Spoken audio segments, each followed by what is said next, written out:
What's up, fam? Welcome back to another episode of Behind the Scene with Teah, where we get into all things real, raw, and relatable as it relates to being a woman in business. Today, we are talking about something that I know many of us wrestle with, and that's building authority before we feel ready. If you've ever found yourself thinking, who am I to talk about this? Or maybe I need a little bit more experience before I put myself out there, this episode is for you. I am joined by Hayleigh Hayhurst, a podcast strategist who has spent the last 6 years helping entrepreneurs amplify their voices, grow their authority, and leverage podcasting as a powerful business tool. Together, we are going to dive into why waiting for confidence can actually slow down your growth, how podcasting helps to establish credibility long before you feel like an expert, and why your voice deserves to be heard right now, and so much more. So grab your coffee, your tea, your smoothie, whatever you're drinking today, and settle in. Without further ado, let's get into it. All right, and we're live. So, hey, everybody, welcome back to Behind the Scene with Teah. I have a very special guest today. I'm so excited to be chatting with her. I was just telling her a little bit more about how I found her, and I actually found her on Instagram. She was just doing her thing and minding her business, and I came across her Insta page, and I was like, I need to know this woman. So I'm going to let her introduce herself so she could tell you a little bit more about herself, and then we are going to be getting into something very real, raw, and relatable today. So I'm going to go ahead and hand it over to you. Well, thank you so much, Teah, for having me. This is so fun, and I'm so glad that we did connect on Instagram. So, my name is Hayleigh Hayhurst. I'm based in Seattle, Washington, and am a podcast producer and strategist. So, my business is Espresso Podcast Production. I started it 6 years ago and have been doing it full time ever since, which is so much fun. I work with mostly women entrepreneurs in all different industries, everything from bridal to business coaches to service providers like myself to I even work with a masonry company. Like truly Wow. all across the board is who I'm helping. And I love it that way. The goal for all of them is to grow their podcast, get leads from their podcast, make money from their podcast. And it just lights me up so much. And of course, I'm a coffee enthusiast, as Yes, you could my probably girl. tell from my business name, but I feel like if you don't find me working, I'm definitely at a coffee shop. Music to my ears. I am such a coffee fanatic. So, and that's actually one of the things that caught my attention. I was like, Espresso Podcast Production. I'm like, a woman after my own heart. My business is run through coffee. Sounds like yours is too. Yes, absolutely. I do a lot of my meetings at various local coffee shops. And I Oh, mean, nice. Starbucks is all right, but I'm more of like the local, let's find somebody who's roasting their own beans kind of gal. So Yeah. that's cool. Now, I have learned a little bit about you, and I know that you used to dabble in journalism a little bit. Is that Mhm. right? Yeah. So in college, I studied journalism. That was my major. And I was learning things like storytelling and interviewing. And my friend and I decided we wanted to start a podcast together. I'm from Las Vegas originally. That's So at the University of Nevada, Las Vegas, the journalism students had these podcast studios, which funny enough, I went back a few months ago and toured, and they're so much nicer now than they ever were. I bet. But that's how I got my start in podcasting. We were just doing it for fun, but a lot of elements of journalism tie very nicely with podcasting. So I feel like I'm still in my element that I learned just in a different format. Whereas I thought I'd go into more written news or social media style of reporting or news. I'm now in the world of storytelling. So how I got to starting my own business, after I graduated, I moved up to Seattle and didn't think podcasting would be my future. I actually didn't mean to start this business at all. Someone I knew back from Vegas reached out to me. She was a personal branding coach and said, "Hey, I have a podcast. Can you help me with it? I know that you used to have one." In 2020, personal branding coaches were popping off because Yeah. everyone was starting a business. And so I learned a lot from her podcast, just editing it. But I also learned a lot from her specifically, and she taught me about lead magnets. And I realized pretty soon that what I was growing was a business and started treating it like that, and Yeah. it's a long story, but that's how I got here. That's wonderful and so cool. I love hearing about the little footprints of how someone gets from point A to point B. It's never Mhm. linear. Yeah. So I know that you work with a lot of founders and thought leaders. What made you build a business centered around helping people to amplify their voices? Mm. I think we need to use our voices more just across the board.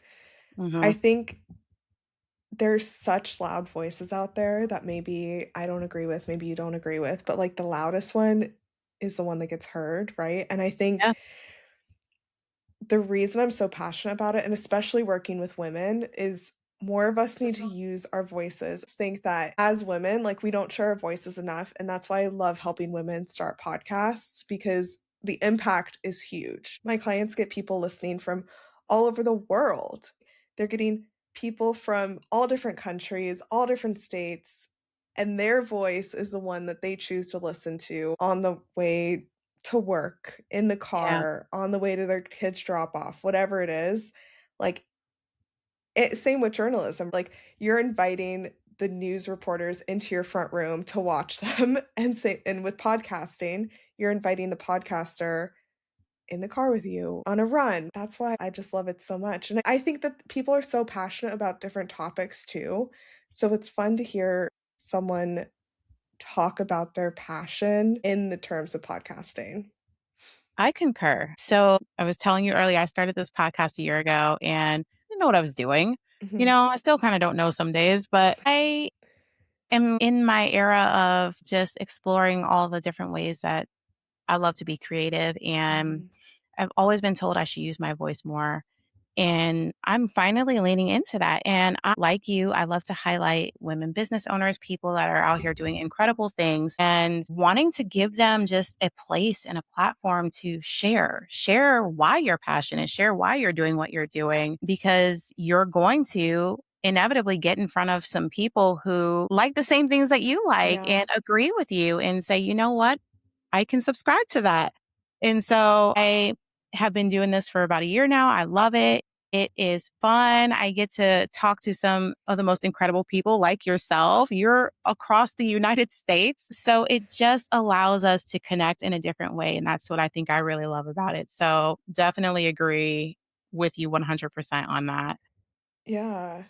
Most people don't know what they're doing, to be honest, Uh huh. especially when it True. comes to, like, podcasting hasn't been around for that long, so I think I started hosting in-person events for podcasters here in Seattle, and it's been really cool to bring together a community, like, in person when I built my Yeah. whole business online, and at my last event, one of my clients came, and it's a mother and son duo, and they've been kind of dragging their feet because they don't have the whole vision in mind yet, and I can only help someone up until some point, and then it does go internal of, what. And he walked up to me after, he's, like, 17, and he was like, "It was so nice hearing that not everyone has it figured out." And he was like, "That took off so much pressure." And I was like, "I've been trying to tell you that," but sometimes it takes other Yeah. people saying it to land. So, I think that's a lesson for everyone in podcasting. Things can change, things can adjust. No one has it all figured out. And if you start with one plan and stick with that, even if it's not working, that's not the right approach, right? Yeah. See what lights you up and do what's working. And sometimes it's different than the vision that you initially started with. Absolutely. Yeah. I was telling you, I took a 6-month hiatus because I had it in my brain that I always had to be camera ready to do this podcast. And Mhm. I'm like, well, first of all, podcasting is supposed to be about your voice, not what you Right. like. So if you don't want to have a video element, don't. You don't want to put on, a pink lippy and a silk shirt, don't. And so, like he was saying, I put so much pressure on myself in my first year. And I'm just like, girl, grab your mic and hit record while you're in the car. I do a lot of car chats on social media anyway. And I'm like, those should actually be on my podcast. Why did I not connect the dots on that sooner? So I love that. Yeah. Now, today we're going to be talking about building authority even before you feel ready. So I think this is like Mhm. a perfect segue into what we're talking about. But there's a lot of business owners that are probably out here considering starting a podcast so that they can build authority. Would you recommend them to do that? as an option to build authority, or do you have other recommendations? I think a podcast is one of the easiest and fastest ways to grow authority. I mean, having a podcast, if someone is wanting to hire a coach, a bookkeeper, whatever it is, I think that if someone can go and listen to your podcast, they will know if you're the real deal or not like that. You can't Yeah. really fake it for long on a podcast if you're talking about a certain topic. So I think it's one of the best ways to grow authority. I am thinking of starting a membership. And so, of course, the Oh. first thing I do is go and look up podcasts about that. And it just like opens my eyes up. And I know that whoever I learn from on this very new thing, I feel like a beginner again, which is not the best feeling, of course, but I Chris. know that whoever I learn from is going to be the person that I hire because they've taught me so much already. I hear it a lot though, to what you're saying of I can't start yet. I don't know all the details. I don't have all the answers. I How is someone going to think I'm the authority if I don't know everything yet? And I will say it is probably the easiest thing to once you're starting the podcast, you're doing all this research that you probably wouldn't be doing otherwise, and it Right. enhances your skills so much. Another example is a client of mine who does email marketing. She did 8 episodes. We got on a call, checked her analytics, all these things, and she was like, "This is so weird, and you should use this as a testimonial, but I had a sales call yesterday, and I killed it because I've been talking about email marketing more than I ever have in my life for the podcast." Yes. And I was like, "That's how you grow authority, right? The longer you wait to actually hone these skills, do that extra research. You know, maybe you're doing a topic on one thing and you don't know everything yet. You're going to research into it, and other people will be able to hear that too. I Yeah. know personally for me, like I will always hire the person that has a podcast if I can listen to them before I even get on a sales call with them. I That's a can good go into cheat more code. about how Yeah. podcasting can help with sales too, but I'll just leave it at that because I think that's the authority piece right there is Yeah. your name and your voice and your expertise is sometimes before they even meet you in person or on a Zoom call, they've absorbed what you have to teach. I think that's Absolutely. really cool. All right, Haley. So you're proposing a series. I like that. We can do it. Now, speaking of those who have podcasts, you have two. Yeah. And I believe, actually, yes, when I reached out to you, I was number 200 of subscribers on your YouTube channel. Oh my And god, thank you. I was so proud. I was like, because I know that you've been trying to grow that platform. And I'm like, oh, Yeah. now is my chance. I could be number 200. And so you have two podcasts. You've been doing this for a while. Tell us, has there ever been a time where your expertise outpaced your confidence? Yeah, a lot, I will say. It's like right now. I think okay, so a little bit of a backstory on the podcast. Employee to Boss is the first one that I started, and I had a podcast in the past, the one that I had with my friend. But when I started my business, I didn't know anyone in the online space, and like I said, I didn't intend to start the business, so I needed a way to connect with more people, and this is how I did it. Starting this podcast, my only goal was to use it for networking. I did Mhm. not care if a single person hired me. Truly did not care if a single person listened to it. Okay, it was like a very low cost, low risk type of approach I was taking. I just wanted to be able to sit down with someone on Zoom and make a new connection in the online space. This was like 6 years ago, and that's exactly what I did. Okay, so it was like that's all I needed. I just needed people to know who I was. I needed to know more people. And of course, my strategy has changed since then, but the approach is still the same. Networking. That podcast is completely for networking. Podcast Cafe is my second podcast, and that one is more for actual business growth. I interview Mhm. podcasters about their shows. I do solo episodes on podcasting. It's a podcast about podcasts. It's exactly what I talk about in my day-to-day business, just in the podcast format. So when my what was like say that line again, the question I Yeah. love that. Yeah. Has there ever been a time where your expertise has outpaced your confidence? Yes, okay, I love that because There's times where people reach out to me for something, let's just say like podcast monetization, how to get sponsors. And that's not my expertise, but they think it is. And that must be what I'm portraying, right? And like then I think, okay, I can do that. My clients get sponsors. And then I realize, yeah, maybe my confidence was a little too low there. Or, you know, even now I was asked to be a keynote speaker, and this is currently what I'm trying to work through right now. After this call, I have to do some reflecting.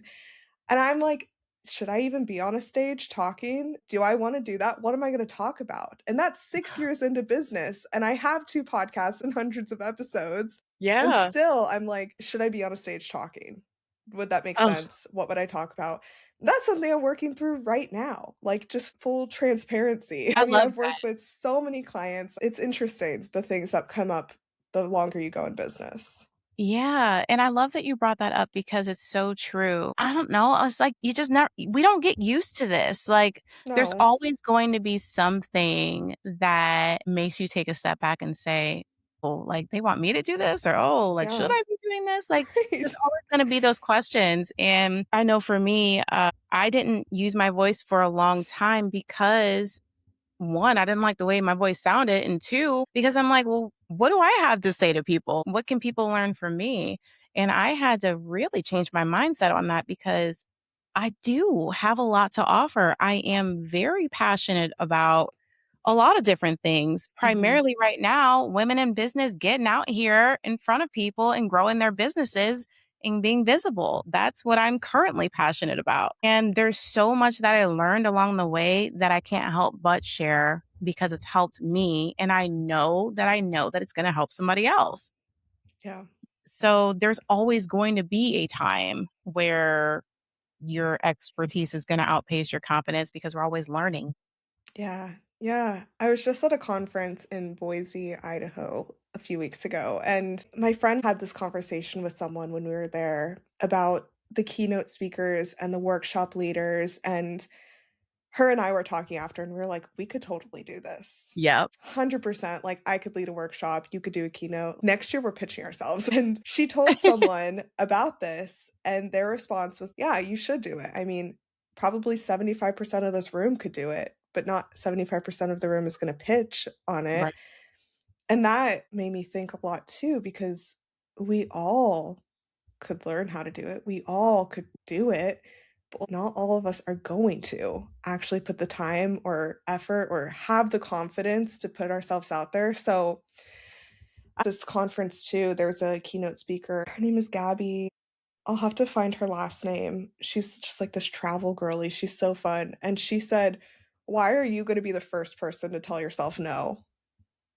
And I was like, Oh, that is too real. That just hit me. I was like, that why just hit am me. like, they could say no, but they could also say yes. So why am I gonna tell myself no? I think that's, like, the way that I've Yeah. been going into things lately, and it's just so good. Wow. Oh my goodness. This is so good. So let's say that there's a woman here who's listening. She's getting ready to start a podcast. She's like, okay, you guys have talked me into it. I'm not going to be the first person to tell myself no. Mhm. You know, what is there something that she should do when she gets started to just get into it really easy in a building authority? Like what do you recommend when they're first starting off? Yeah, I think the first thing that a podcaster should do is hear themselves talk. And I know it sounds silly, but take your phone. You don't need fancy equipment. You don't need anything for this. Take your phone and record a voice memo on the topic you want to talk about, and make yourself do it for 15 minutes and then listen back. That's truly the first Yeah. thing. I think once you hear, it's one thing to think about starting a podcast, and it's one thing to make the plan and make the logo and pick the name and whatever. It's another thing to actually do it. And no Yeah. one has to hear it. No one has to hear this first episode that you've recorded for yourself. This is truly just so you can hear that you can do it. Okay. It gets easier the more you go, but that would be the first step I would take. The second step would be finding resources. I help people start podcasts. There's also DIY ways to start a podcast. There's a lot. It's very approachable now. I just think hearing yourself talk and taking that first step will get you much farther than planning out every single detail. Agreed. Oh my gosh. I had a flashback to when I did communications 101 in college, and I had to do a public speaking thing, and it had to be like 10 minutes or something stupid. And I will never forget my professor telling me, "You've got to work on your time fillers." And I'm like, "What is a time filler?" He's like, "Did you read the chapter?" And I'm like, "No." But it's something that's always stayed with me. I have different time fillers. They used to be and some other words that I would insert in there, but more recently when I started this podcast, I did what you said. I recorded myself and discovered that I have new time fillers. Mm, I have replaced my ums and ahs with the words right, you yeah, know, and okay, yeah, yeah. fail. But it's so funny that I didn't let that stop me. I just became more aware. Mhm. And thank God for the resources that you were talking about, like these platforms that we can record on Riverside. I'm able to go in and cut out all of those time fillers that I Yeah. should have.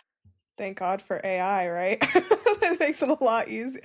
I feel like I was interviewing Ellen Yin, who's the host of the Cubicle to CEO podcast, and she was saying that she latches onto one word each podcast and she can't get away from it. And I do the same thing. And I know that mine, when you're editing this, it's going to be, whatever, whatever. That's what I like always say and I can't stop it for some reason. So Oh my gosh. that's so true. It happens. Yeah, yeah. And so I love that cheat code that you dropped to just go ahead, voice memo it out, record yourself, listen to it back, get over the ick and the cringe, Hmm. and just go for it. Yeah. Very It's not as cool. hard as we make it out to be. It's really not. Now, I know that you work behind the scenes with podcasters every day. You are like in this at this point. So, have you seen podcasting help someone become more recognized as an authority before they even realized it? Yes. Yes. I see the coolest things for my clients. My clients are getting book deals from Wow. their podcast. They're getting people who get on calls with them and are already ready to buy whatever they're selling because they binge listened to their podcast. I was talking to someone yesterday and she made the sale from her show and the person was like, "I've listened to every single podcast episode you've ever created." And she was like, "You could have given me a like. You could have given me something to know that you were there, but instead, you have no idea sometimes who it is that's listening," which is funny. It's also kind of not so funny when you get a little discouraged of seeing people listen but not hearing anything from them.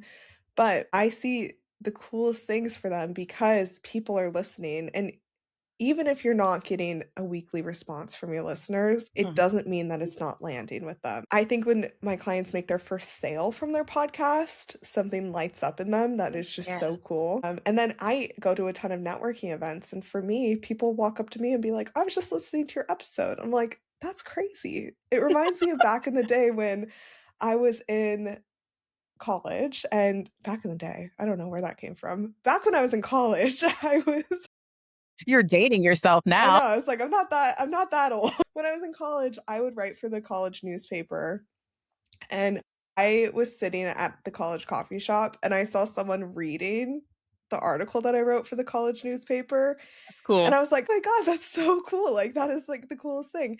And now that happens in podcasting, and it reminds me of that, and it's just a special feeling. It is. It definitely is. All right now. So for the business owner who keeps saying, "Oh, I'm gonna put myself out there when I feel more experienced," or "Oh, I'm gonna wait until I get a little bit more, reps in," what would you say that delay is really costing them? Your 50th episode is gonna be better than your first episode, but you can't get there unless you start with episode 1. The longer that you wait, the longer that growth is going to take. Your first episode doesn't have to be perfect. It's not even going to be your most popular episode ever. And if it is, come talk to me. Yeah.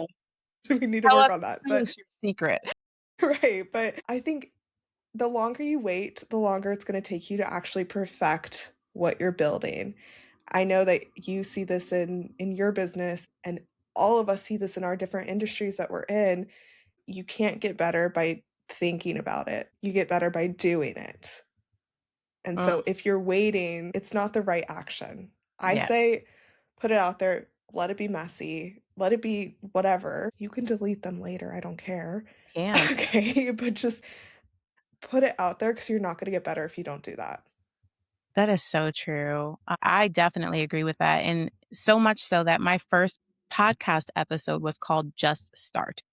Oh, I love it. I love It was it. I was trying to get myself in the mindset of like you've got to stop saying that you're going to do this Mhm. when fill in the blank. Like just start. Let it be what it is and then keep going after that. Like Yep. because once that action is done, now you have to focus on consistency. There's a whole slew of other things that you have to do after this. So let's just Yeah. get the first part out of the way. Exactly. Exactly. I see people building offers too all the time. And before they even do any market research, they're like, this has to be perfect and this has to be perfect. And I'm like, how do you know that's what your audience is going to care about? Or in podcast launches, people will put out episode 1 and be like, all right, my podcast is launched. Come and listen. And there's no launch plan behind it. And truly, I think a launch plan is one of the most important things in podcasting. If you want a really successful starting point, Yeah. having that plan, putting out coming soon or teasing it, doing all these things are so important rather than just putting it out and saying, like, where is everyone at? Yeah. Podcast platforms are not the most searchable. Nope. Okay. You're going to have to do marketing. I hate to say it. Social media is probably going to be a part of your launch and your growth. And yeah, I think that's important. Talk to the people, do it, promote it, and then they'll come to you.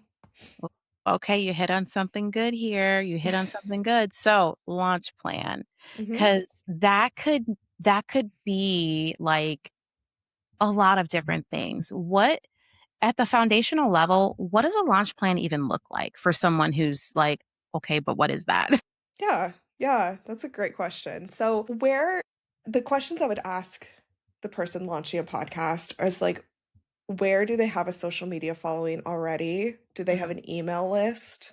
And if they don't have either of those, what lights you up? Okay, a lot of people will push on TikTok or Instagram. And I was talking to a client literally yesterday about her wanting to grow her show. And I was like, well, these are all things that we could do. And I was like, but what lights you up? And she's like, this one thing. And I'm like, then just do that one thing really well because the rest are going to burn you out. So think about that when you're launching. So whether that is Instagram, whether that is growing an email newsletter, whether that's Substack, if you don't have an audience, start growing it before the podcast launches. Create content, create freebies, put your face out there. Mm, Now, if you do have an audience, great. Start warming them up to the thought that you have a podcast. Maybe start putting, face to reels out, stories out. Start posting microphones, start the yeah. behind the scenes part of it. You could even do a wait list. There's a lot of different things that you can do. There's no like one size fits all to a successful podcast launch. It does just come down to what will actually make you feel good about it. I think having a website or some sort of landing page, I would do that for Yeah. sure. And then good branding helps. I see a lot of podcasts that neglect their branding, and good branding definitely helps. So those are kind of like the foundational pieces, but building up the audience or sharing that something exciting is coming are going to be the two approaches. All right. You guys heard it. You heard her say it. So I don't want to hear no excuses. The cheat codes have been dropped. Okay. Yes, don't just put out your episode and be like, here it is. Give us Yeah. a little bit. Yeah, because you will be so sad at the crickets that you hear. You will. You will.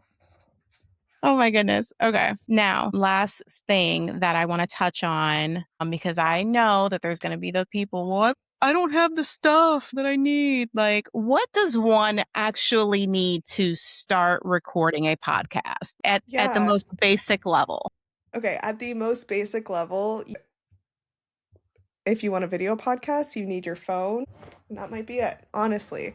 Now, there's levels to it, of course. You Yeah. could use your phone. You can go to Riverside is a great platform. Zencaster is another one. Zoom, if you really need to. There's options where it can be really low cost to you. Posting your podcast, you need an RSS feed host. Spotify for Creators is a free one. Buzzsprout's probably my favorite one that's paid right now. They're doing a lot of cool things with like the video elements. So if you're just like bare bones, just like I just want to start, just use your phone, honestly, and post it to Spotify for Creators. Level up from that, getting a microphone. Blue Yeti is what I started with. It's around $100. Or there's something like the Shure mic that's around $350. Yeah. This was an upgrade for me. I used the Blue Yeti for 4 years before I upgraded. Worked Okay. great. So if you girl math it, that's like $25 a year for your Right. podcast. Okay. So I would say make it that investment. The microphone is really gonna up level the podcast for sure. Other than that, I mean, that's pretty much it. Microphone, headphones, phone. You got it. So what you're saying is no excuses because No we all have those excuses. things. Yes, exactly. I love it. So I want to land this plane, but I would love to give you the opportunity to let the listeners have the piece of advice. What would that be? I think what's relevant to me right now is letting people help you and learning from other people too is one Oh, of the most important lessons that I'm learning. As you start a podcast or start a business, it is a very solo venture. yeah. And I think that is why so many people burn out. Most podcasts don't make it past episode 3. And I think getting in a community early on, connecting with people early on, and taking advice from people early on is something I wish I did more than Mm. just try to push through all by myself and think I know it all or think I can do it all myself. Control has been something I've been trying to let go of this past, well, forever. But I hired That's contractors. nice. I'm like, actually, forever. I've hired contractors over the past 2 years, and that's completely transformed my business, but it was not easy to let people help with something that I've built, and this is my baby. I know that's a little not like the type of advice I would normally give, but that's something that's so relevant right It's now to real. me. Yeah. Yeah, that's real. It's speaking to me because I'm right about there where it's Yeah. like, okay, I probably need to hire somebody, but I'm like, if they can do it 70% the way that Yes. I would, it's Yeah. okay. It's okay. I'm right there. So that spoke to me. Yeah. Well, and I mean, my clients are hiring me to run their podcast for them. How can I expect them to give me full trust of their show if I can't even give? So I'm a lot better at now, but it's always a continual work in progress. It's a process. It is a process. I love it. All right, cool. So now that you have probably gained 5 new clients, tell the people where they can find you because it was easy for me to find you because I was looking for you. So Mm. your SEO is working very Oh, well. good. But I'm glad. tell the people where they can find you and connect with you.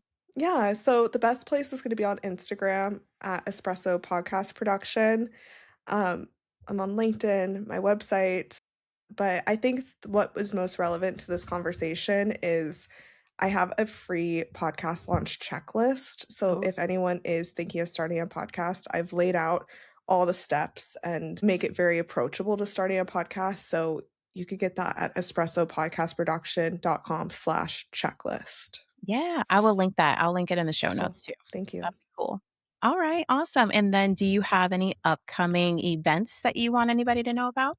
Yeah. So if you're in the Pacific Northwest, I just recently launched Podcasters Northwest, which is the biggest podcast networking group in the area. It is so much fun. I have 2 panelists at each event talking about the first one was about the art of collaboration, the second one was interviewing and storytelling, and it is just so fun to meet other podcasters people at this event are like, I didn't even know there were this many podcasters in Seattle. I'm like, me either. That's why I created this. So I if love you're in the area, I do them monthly and I'm posting all about it on social. Awesome. I've seen that. And actually, I'll probably be reaching out to you because I want to start one in Cleveland. You should. It's so Yeah. much fun. It's so I much will- fun. I know that they are out here. Where are the podcasters at? Yeah, I actually have a client in Cleveland, so she'll be the first one to come to your events. Excellent. I love it. Awesome. Well, thank you so much, Hayleigh. This was a breath of fresh air. Love the transparency and all of the little cheat codes that you dropped. I mean, that's what we're here for. So thank you so much. And I'll look forward to having you back in the future so that we can catch up with you and see what you're doing. But is there any last words you'd like to leave with the listeners today? Well, I just want to thank you for having me on, and I can't wait to have you on my show so we get to hear all about your podcast. So when that drops, I hope your listeners come and check it out because they'll Awesome. hear all the behind the scenes of your show too. Excellent. I love it. All right, Hayleigh. Well, thank you so much. And we'll be catching up soon. Thank you. And that is a wrap on today's episode.